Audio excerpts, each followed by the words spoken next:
A lot of people always come to me with this. Oh, Allah can just forgive you anytime, bro. Like if you just like kill someone, you people, and when you ask for forgiveness, He will forgive you. I get that, but have you seen your mother?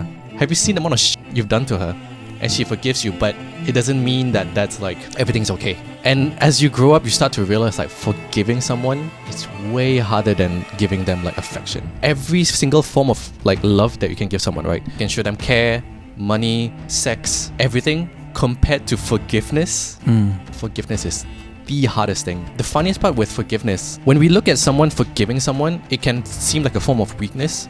But when we have to forgive someone, do you know how hard it is? How f***ing hard it is? Yeah, you're right. Isn't it weird? It is. Welcome to the Hey Hammy show again, everyone. Today's episode, we wanted to talk about God. And funnily enough, I remember telling you last week being like, we're just in a different stage in life, and I feel like this is a good conversation to have on YouTube because like it's a question that I think everyone asks at some point in their life. Yeah, whether you have a religion or not, atheist, whatever it is, like you always ask like, is there a God out there? And I feel like I want to ask you the question first because I grew up with religion, and I think I always had a inclination and belief that there is a higher power, there is a God. But why do you think like people have a wondering of like there is a higher power, like there is a God, like a something out there? Like, why do they wonder? Yeah, because you're coming from a perspective of like, even though you're kind of Hindu, but you're still like, you don't necessarily believe in that there is a God. So yeah. I think so much of the world has a strong belief in God, right? And there's so many religions in the world as well. When someone faces that question or like wonders if there truly is a God, I can only assume that it's coming from a perspective of, if you can't see it, you can't believe it, right? And so to simply believe in something is hard enough because, as we all know, to believe in something means that you cannot be for certain that it's true. Right, that's the whole idea of believing and belief, you know. So yeah, I think especially in like I think Western society as well, you know, where traditional religion isn't really a thing. Like in Asian countries, you were brought up with religion. I was brought up with religion. So it's funny though, because I was brought up in Australia, right, and not in India. I think for me always I didn't immediately believe in God or anything of the sort. Yeah. So I think that question came to me in my like teen years. And for me, the way I think about it is that I believe that there's something. I believe that there is a higher power, a higher being that has its effects on the world and life and people. For me, that sort of image doesn't fit in for me with God. And so yeah, it's a bit odd because, like you said, I come from a Hindu family, and I was raised as a Hindu, so it's a bit weird, right? Because you can't really pick and choose with religion. You can't really say one day that you believe and then the other day you don't. So for me, it's always kind of been like a thin line, if you know what I mean. So what is the concept that you believe in? Like in just a higher power? Or like I just believe that I believe in the you could say in the universe. I feel like if you said universe, I feel like that's a better concept to go around, right? Like people live their lives, and you know, sometimes you go through really bad shit, and then at a certain amount of time later, it's like, oh, it was for the best. And you know, like as you live, you think about these things, and you're like, damn, there's no way that was a coincidence, right?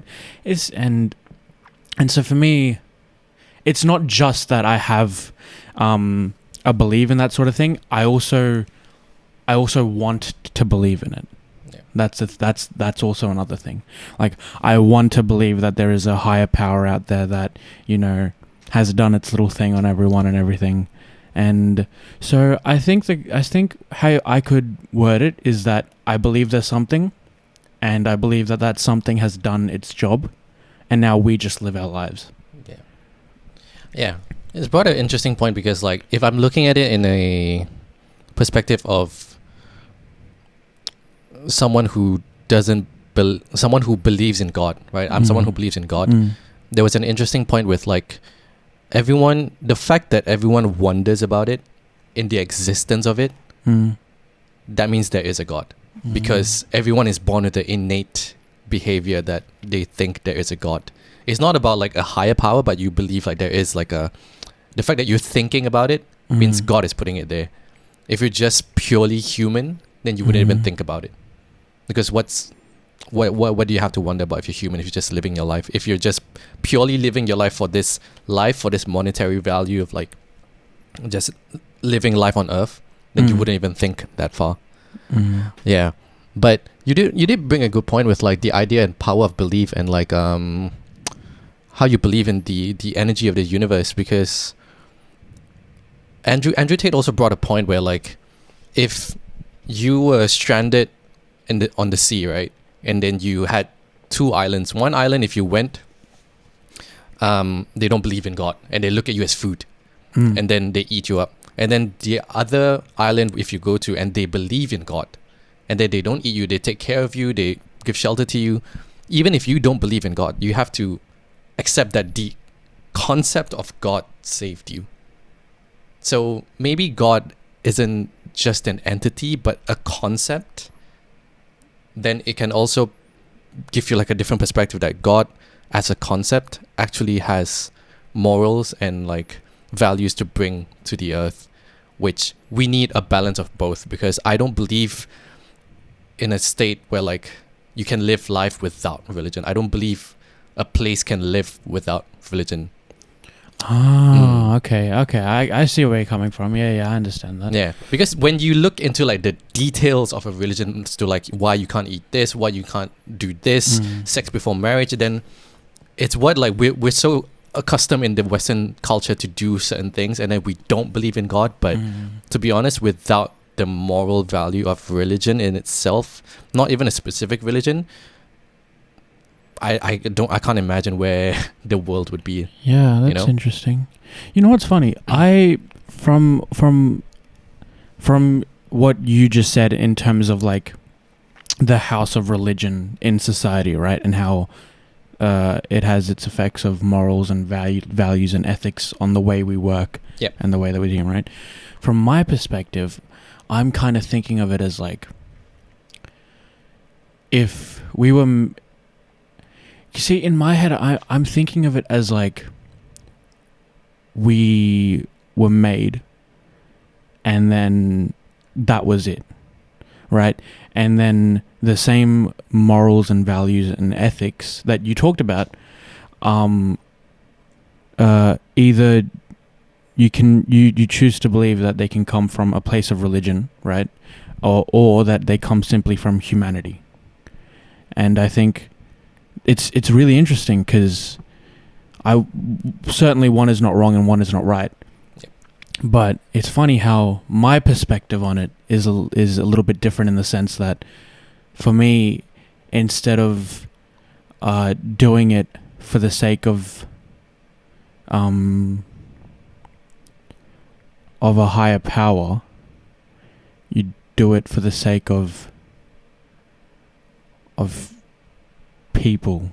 Yeah, I mean, that's essentially what life is, right? Like I said in every episode, like, life is about the relationships you build. But maybe we go into, like, God is faith, right? Like, you need to have faith in something. And then what is faith? Faith is also based on love. Yeah. Right? Yeah. So God is love. And, like, what does love mean? So the best example that I can give, like, what I believe in what a God is, right? Is, I remember telling it to a few of my friends, like, we're born, and the two people that we owe ourselves to, whether you like it or not, are your parents. Yeah. Right. And the love from a father and a mother are two separate type of loves. Like usually, right, we're just talking like not from a sexist point of view, but like the feminine love and the masculine love. The masculine love where like a father takes care of you and he's working more and he allows you to like fall down more. He pushes you to do better. He asks you to like take care of your mother. It's like a strict and masculine form of love, whether it be to his daughter or son or whatever it is. And then there's the feminine love from a mother where it's unconditional, right? Yeah. Whatever you do, I'll take care of you. If you're sick, she'll be there 24/7. And what I encompass that with God, if I am born with two parents who love me, or everyone has like slightly different situations, but I'm just talking purely from my perspective. Of course. And if I have two parents that love me the way they do, and God created them, then God's love must supersede both of them together. So it's very hard to like understand this concept, because sometimes when you look at religious texts, like God can be very fearful, like no doubt about it. Like he will punish, and that's like the masculine of the Lord. But there's also the other side of it where like I've been reading the Quran almost every day nowadays, and almost every page, or rather every page, there's always Allah forgives. He always forgives. And that's like, to me, the feminine side of it. The feminine side of like, your mom will always forgive you. You know, no matter how bad, like think about that, right? I know it's like, a lot of people always come to me with this. Oh, Allah can just forgive you anytime, bro. Like if you just like kill someone, you rape people, and when you ask for forgiveness, He will forgive you. Like, I get that, but have you seen your mother? Have you seen the amount of shit you've done to her, and she forgives you? But just because she forgives you, it doesn't mean that that's like everything's okay. You know, and as you grow up, you start to realize like forgiving someone, it's way harder than giving them like affection. Way harder than giving them like every single form of like love that you can give someone, right? You can show them care, money, sex, everything, compared to forgiveness. Forgiveness is the hardest thing to do. And in the fact that the Quran says like in almost every page, Allah forgives who He wills, that's not a sign of like weakness. Because the funniest part with forgiveness, I'm going to rant on a little bit about forgiveness at this point, but like, when we look at someone forgiving someone, it can seem like a form of weakness. But when we have to forgive someone, do you know how hard it is? Yeah. How fucking hard it is? Yeah. Yeah, you're right. Isn't it weird? It is. That's really cool though. Like, see, oh, man, the whole comparison of like masculine love with feminine love with your father and your mother, and then that being in God's image, right? The same way that God would have masculine and feminine love for everyone, right? I think it's so weird because it makes sense to me, right? It makes sense, and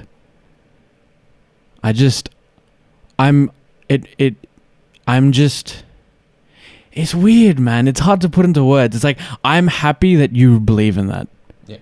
And it comforts me that you believe in that. And it comforts me that people believe in that. But I think at the end of the day, hold on, before we go any further, when did you fully open your heart to God? Oh man, this can be quite an interesting. Yeah, that's a very good question, because like there are a lot of people who say they are Christian, Islam, or whatever it is, but when you actually believe in it,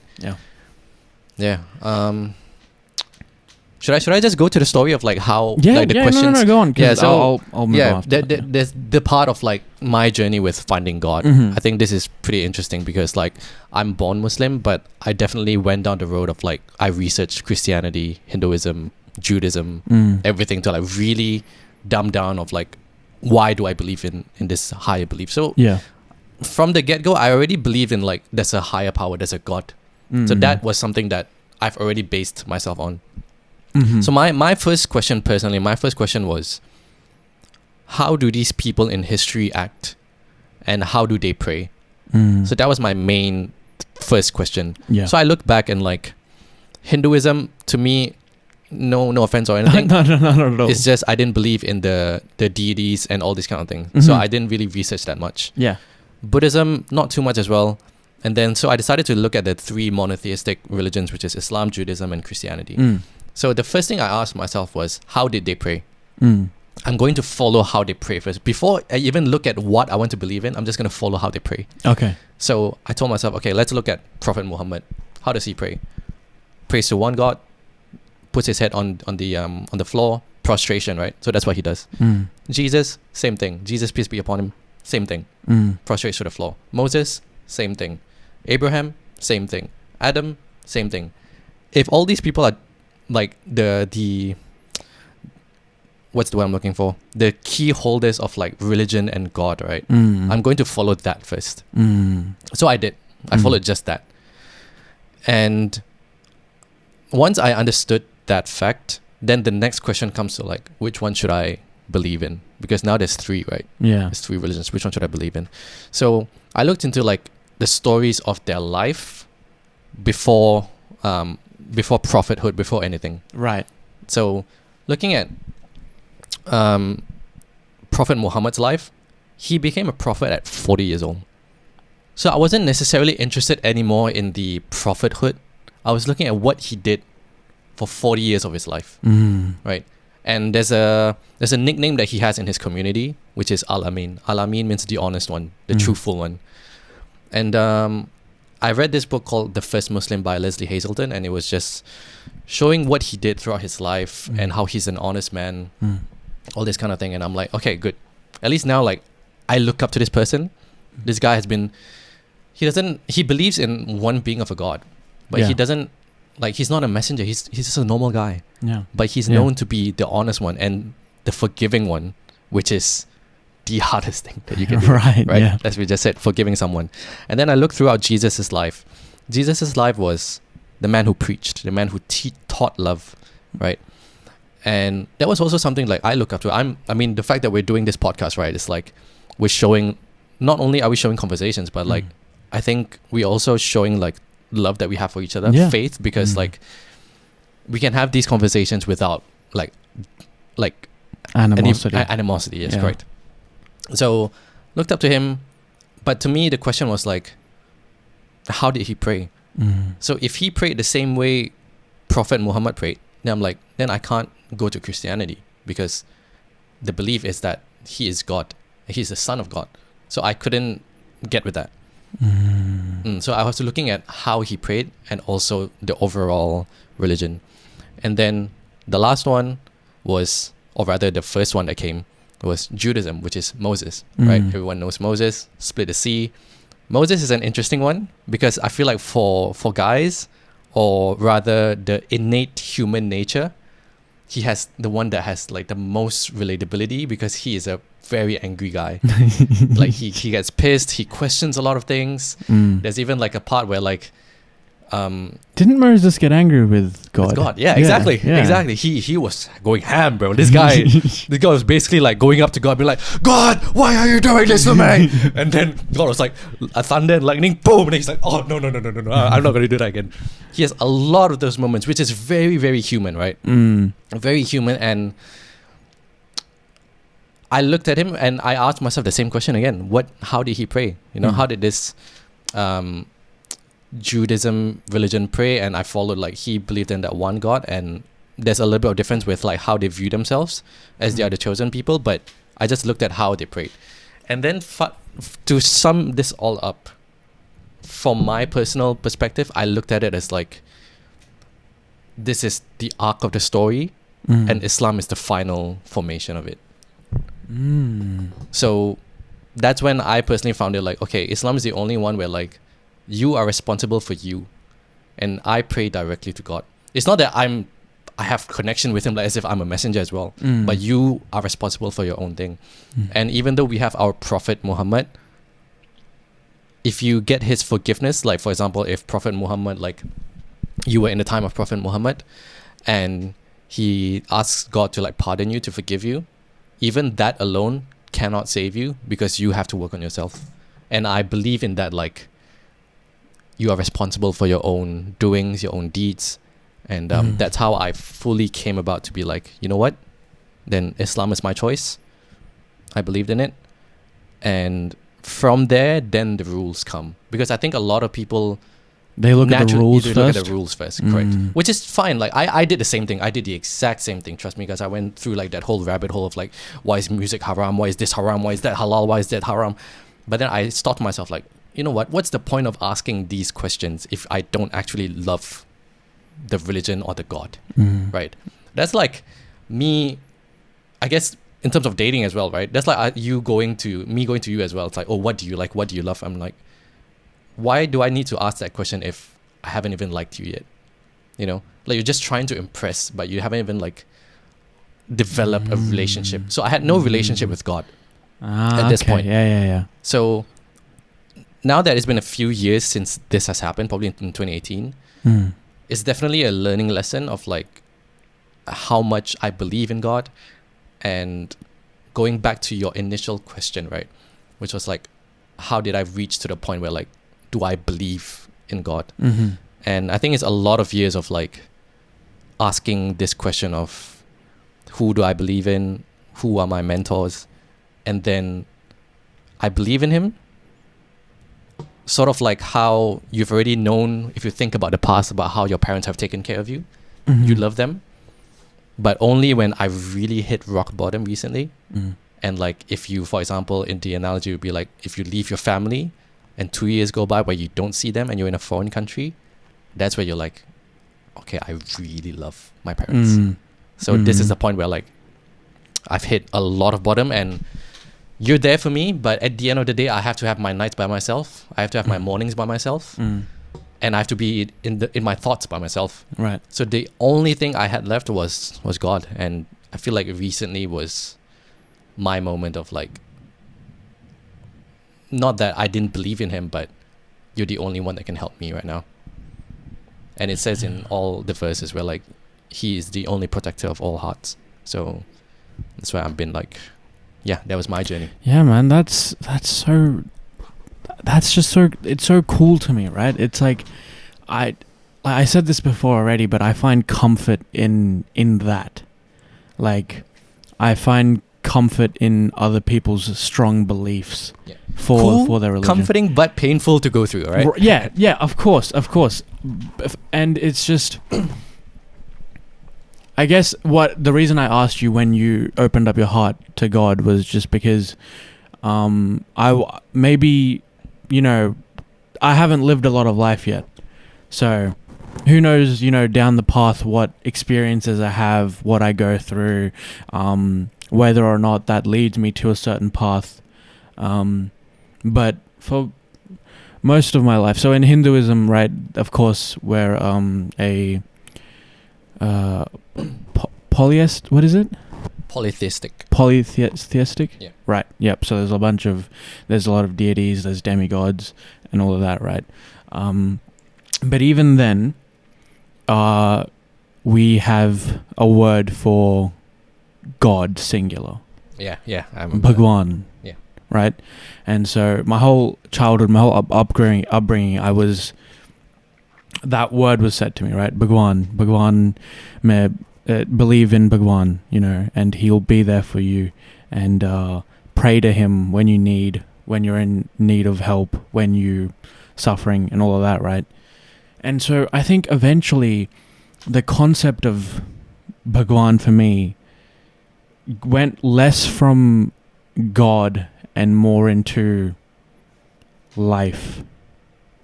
Yeah. And you said something before about like the universe's energy, but I don't really believe in like the energy either. For me, it's like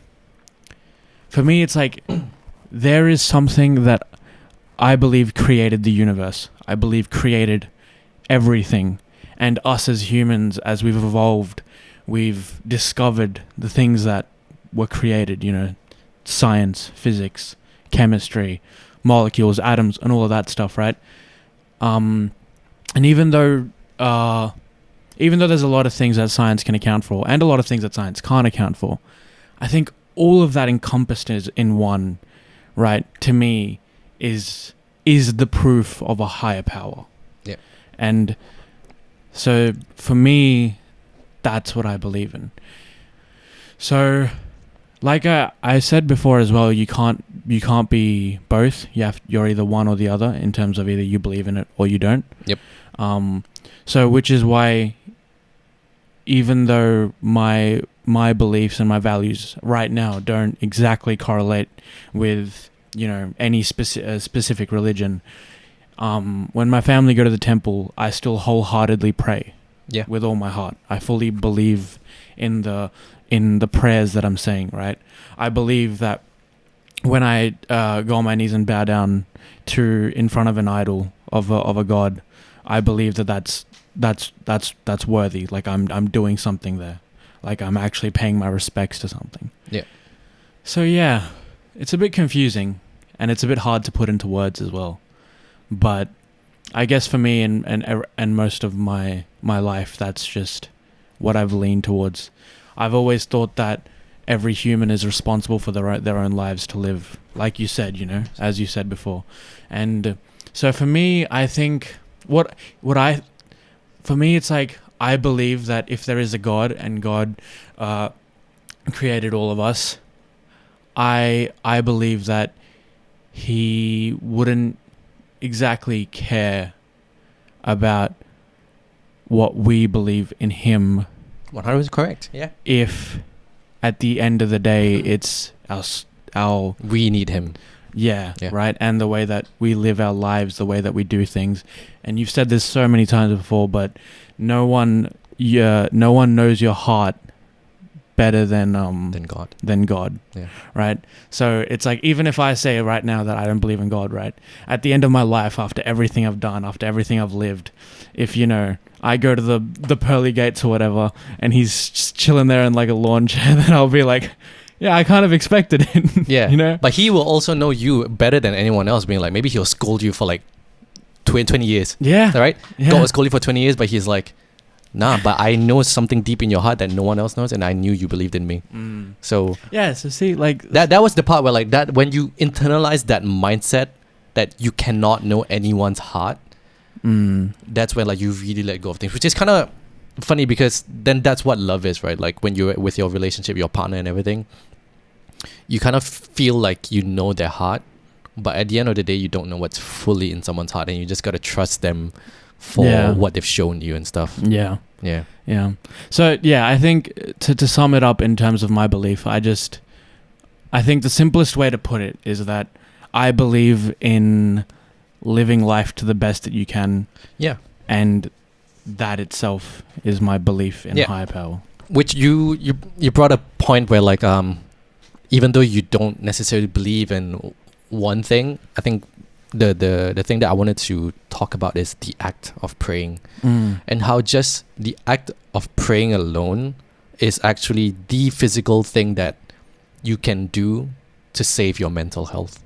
So let's say you don't believe in God, you don't believe in anything, but you just act like there is a higher power. And I read this in Dale Carnegie's book, How to Stop Worrying and Start Living.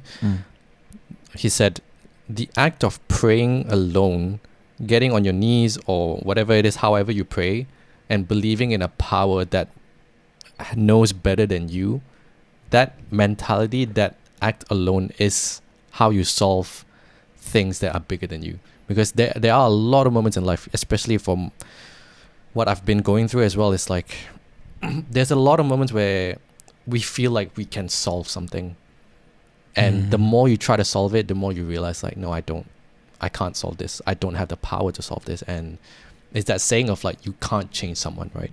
You just can't change someone. And there's something about finally reaching a point where you're like, not that you've given up, but you know you can't do anything. Then you're like, okay, God, I entrust this to you. You are the best of all planners. Show me the way. Let me, like, leave it to you. Which is a very hard thing to accept, even for me. It's like, because what does that mean, right? So let's say you're going through depression or anxiety, however that you're feeling inside. It's like, God, I trust you. Like, I don't know what this means. I don't know how to solve this, but I'll leave it to you. So what does that mean? Do I just do nothing? Yeah. Like, do I just don't do anything about it? Mm. But it's kind of interesting because, like, you always know what is God's way from what I've been experiencing. So when I'm feeling angry, or I'm feeling sad, or I'm feeling like I don't want to do anything, there's a part of me that's inside my heart that knows, like, this is not it. It's like, you know, like, my heart knows, like, this is the devil speaking to me, like, that's not God. And when I told you, right, like, I had like a phase of like sadness and then anger, but every time I go through that whole thing, when I'm praying to God, I can like well up in anger or sadness for a very long time, and then there'll be one point where you're like, okay, what do I have to do? And then I come back to the point of like, forgive, move forward, do the productive thing, and you just know, like, that is what God wants you to do. Like, there's just no other way. It's like we said it in a previous episode where, like, there's no benefit to moping around, you know? Yeah. And like, God's way is, for some reason, always the beneficial thing to do, and that's always God's way. And it's so hard because when you're going through like such tough thing, and like you have so much ego when you're angry at someone, or like when you have like, when you're pissed at your mom and like you just want to win this argument, what can you do, right? Yeah. They'll reach a point where, you know, one of you has to like humble yourself, look at God, and like, God is bigger than this. What does God want me to do? And then you find out what you have to do afterwards, which can be very, very, very hard. I think the concept. Just gonna off the heater. I think, hot. It's so hot right now. I think that concept in itself is like an incredibly hard thing for people to even wrap their heads around, right? The whole trust and leave it up to something else, someone else, right? So I think that's also why so many people just like don't believe in the first place, because it doesn't, because objectively speaking, right, if you look at it from like a purely animalistic and human point of view, right, to when you're going through trouble, to leave that trouble up to something else and to believe in that, like that just seems wrong, right? It just seems like, whoa, that doesn't really make sense, you know, why would you do that? So I think that's why it's so hard for a lot of people to even just simply wrap their heads around the concept of putting your faith and belief in something else. So,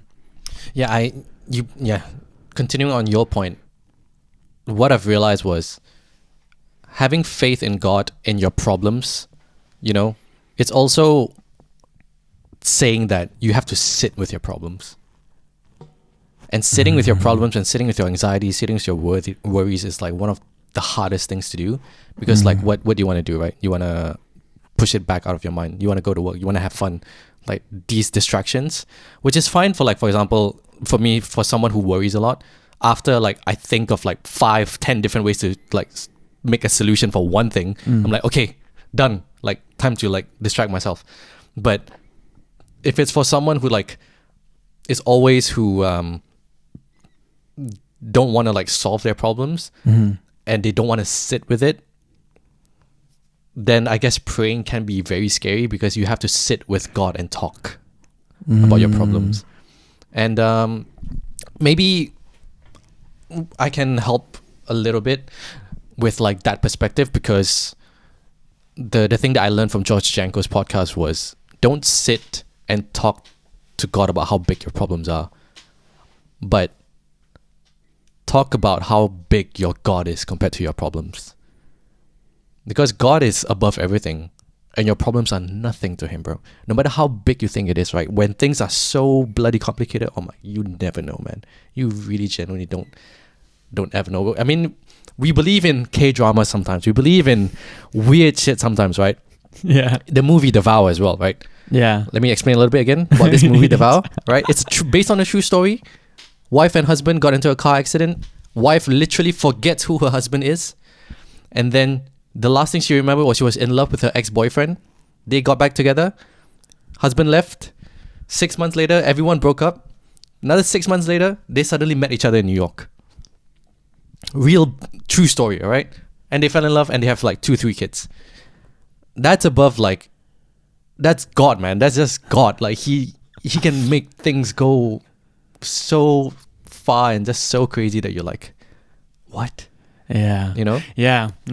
I think it's weird, no, because you can fight to like the edge on either side of like believing that is how God works, and then on the other side being like, it's just a coincidence, bro. Yeah. It's just a coincidence. Yeah. And each side can bring up like points for it, right? But I think then even at the end of the day, it all just comes down to belief again, you know? Yeah. Just believing, just having faith. And yeah, so yeah. And like in my head, it makes sense. It's something that now that we've talked a lot about it, like I'm also like just reflecting in my head being like, believing in someone is something that I can do. Like I believe in you, right? And you fail me sometimes, you know? Not in a bad way, but like, you know, like even smallest things like you don't reply and stuff, like that may have been like a failure to me.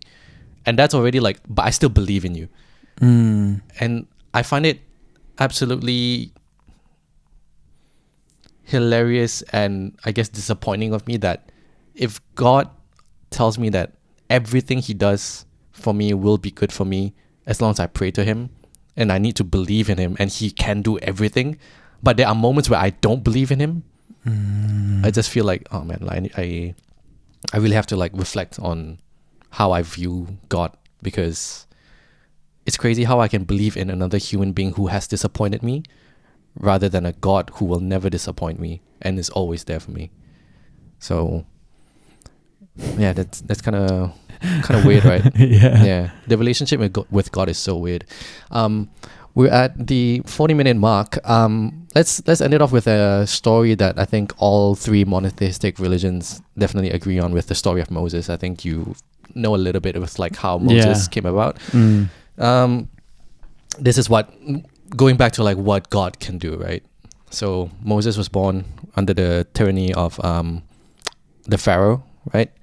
And at this moment where like their people were about to be slaughtered, all the baby boys were about to be slaughtered, this mom left her baby on a river, right? And then just prayed to God. She had such strong belief in God that like this river will let my son like survive, right? She had that belief. She prayed and like something in her just told her, just leave it there. So Moses went down the river, the water, and was saved by the Pharaoh's wife, right? So with that, Pharaoh's wife took care of him, but he just wouldn't take any milk. Like they had all the other women who tried to breastfeed him, but he just wouldn't take the milk. Because what did God do? God said, nah, the only milk that he's gonna take is from his mother. And then the queen was trying to find like someone who can take care of the baby, and like why he just won't take any milk. And then behold, the mother came in and like, I can take care of him. And then the mother got to take care of Moses again for a few years, right? So think about just that one moment of like her belief in like leaving it up to that, and then now I get my son back, Alhamdulillah. But after a few years, you have that belief. Now God's saying, let him go again. Like, let him go. You have to let him go again. Go back to the queen, right? So just that alone, like the mother's belief was like twice she had to let go of her son, a baby son. I can't imagine how much belief she had compared to myself, right? And years go by, Moses grows up to be an amazing man and basically living under the following of the Pharaoh and everything. And he accidentally kills a man. At that point, not security guard, like a police officer, that kind of thing, where he was like whipping someone who didn't deserve it, and Moses like punched him, and he accidentally killed the guy, and then he had to run away because they were gonna find whoever killed this person, and they were gonna kill Moses. So he ran away, and then, long story short, went through his whole phase of like finding God, believing back in God, coming back to see the Pharaoh and like beating the Pharaoh. You know, we all know the story where like he beat the Pharaoh, like going through the Red Seas and everything. and created his own, made his religion be what it is, and to know that he is the man that like has such a big story to everyone. Everyone knows a little bit about Moses. Even if you're not religious, you know like the parting of the sea, you know like how he fights God and everything. But to know that it started off with the belief of a mother who has to let go of a child in the sea, I think just that alone to me was like, as someone who's a believer of God and someone who's Muslim, I'm like, I need to have more faith, because my problems are nothing close to that woman. Nothing close to that woman. And I need to entrust more of him in my problems, because the more I realize I try to fight problems with my ego and like I'm the fixer of these things, you just can't. You really just can't. Like I can't change humans. I can't fix a human. I can't do these things. It's all up to God. And I guess that's where it's only when you've knew you tried your best, that's where the prayer comes to like entrust with God. And trust me, you will know, man. Like there's no such thing as where like you're fixing a problem and then you don't know like this is too much. Like you will know when it's too much. And that's where you're gonna come back. Yeah. Yeah. All right, man. Yeah. How many minutes we in? 44? 44. Maybe we can go one last. I wanted to ask you, like, maybe what's stopping you from like researching a little bit more? Because I feel like you still have questions, I think, with these things, and like it'll be nice to see like, yeah, a lot of people say that they will not believe in something they can't see, but I think you have to rewind it a little bit and look at the people who ask you the same questions. Because try not to look at these prophets or beings as a higher being, because they're the same as us. They ask the same questions. See, the fact that we're talking about Moses as like someone who scolds God, he's exactly the same. He feels the same. So what's stopping you from like researching a little bit on like why they did the things they do as humans? I've got an answer for that. It's because I'm satisfied. I think the whole you dive into something and you research it when you're not satisfied about the knowledge you have pertaining to it, right? And so for me, I think I've believed in what I've believed for so long that even though I have questions, I am satisfied with not knowing them, the answers to them, or even looking for the answers. So, and I think in the back of my head, I feel like if there ever does come a time in my life where I'm no longer satisfied and I'm dissatisfied, right? And I need to go on the journey that I may need to go on one day, then that will be my time to go on it. And I think so for me personally right now, I'm satisfied with the values and everything that I have as me, and I'm also okay with not knowing more.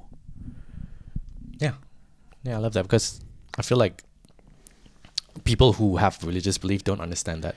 And to be honest, it's the first time I hear you like speak on it, and yeah, I understand from your perspective. Yeah. Thanks, man. Yeah, of course, bro. Nice. That was sick. Assalamu alaikum, brother. Wallahi, fam.